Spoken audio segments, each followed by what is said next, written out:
2012an zerbait harrigarria gertatu zen matematikako fakultateetan. Bat-batean emakumeen matrikula kopuruak behera egin zuen ustekabean. Magia, kasualitatea, ikus dezagun.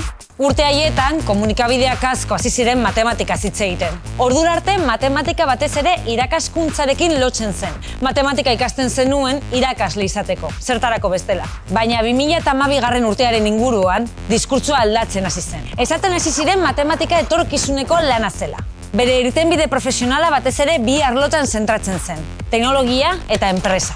Berehala, matematika hitza arrakastarekin, prestigioarekin eta lehiakortasunarekin lotu zen. Baina zergatik baztertuko genituzke emakumeok horrelako aukerak dituzten ikasketak? Misterioa. Baina ez da zientzia fakultateetan dagoen misterio bakarra. Zergaitik daude hainbeste neska osasun zientzietan eta hain gutxi ingeniaritzetan. Zergaitik daude hainbeste biozientzietan eta hain gutxi fizikan. Lehentasun kontua? Baliteke. Eta beste zerbait badago? Eta oztoporik balego? Eta lehentasun horiek zehazten dituzten ezi ikusezinak badaude? Jende asko hasi zen fenomeno misteriotxo ikertzen. Eta zerbait aurkitu zuten.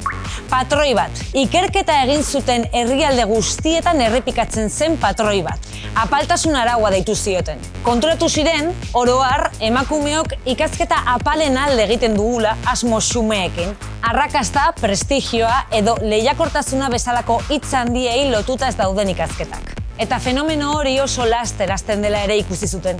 6 urteren bueltan. Adin horretan, neskak honelako gauzak pentsatzen hasten dira. Badakizu zer? Uste dut ez naizela mutilek bezain azkarra. Arraroa? Zergatik. Neskato gehienei irakatsi zaie beraien trebetasunez ez arrotzen. Apalak izaten, burua ez agertzen. Justu mutikoekin egiten den kontrakoa. Teoria horren arabera, matematika, fisika eta ingeniaritza fakultateen misterioak azalpen kulturala izango luke. Estereotipoak. Badakigu zer gertatzen den, eta badakigu zergatik gertatzen den. Beraz, eta aldatzen hasten bagara,